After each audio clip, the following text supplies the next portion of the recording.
yeah.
Doopliss, the face of the Pattern Chapter 4 of TTYD.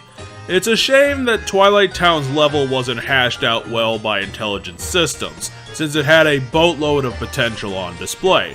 As you can see from the footage, Twilight Town was very much Thousand Years Door's attempt to do the pseudo-horror section like the Forever Forest from the original, but it ends up being oddly endearing and adorable in spite of its depressing visuals. The idea of the level is that Doopliss has been cursing Twilight Town for his own amusement, in which he rings a bell occasionally to alert the townspeople that one of them at random will be turned into a pig, because comedy. Mario needs to stop his ass at the Lost Church on the other side of the forest. The boss fight with Doopliss is oddly simple. He has low health, few attacks, and deals little damage, so the first fight raises some red flags.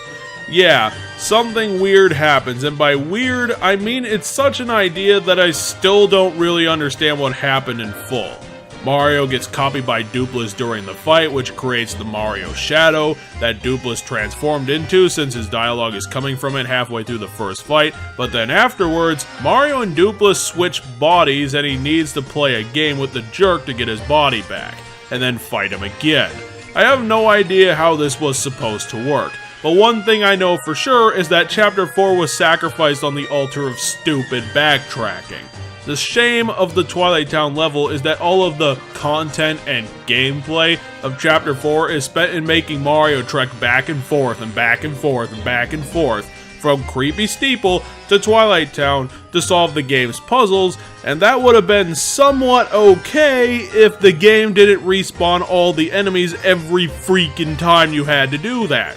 You have to do this around 3 times. It's ridiculous how short this section is if you cut it out completely. After all that annoyance and irritants and stupid repetitive bullshit, Mario and Vivian finally get their rematch with Doopliss, who hasn't changed from the first time, except he can take a little more punishment. He's still copying you and has your partner, so the strategy is to fend off attacks coming before they cut you down. Focus all your attention on Doopliss since his partner can switch, and it'll get done quicker.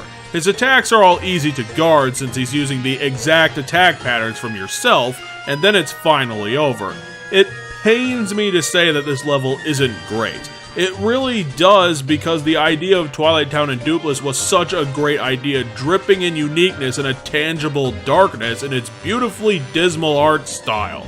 But then you add only one thing in respawning enemies, and you end up ruining the entire dish because it's burning time in the most irritating way possible.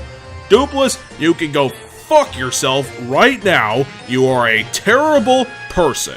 The kind who swats reviewers he doesn't like on the internet.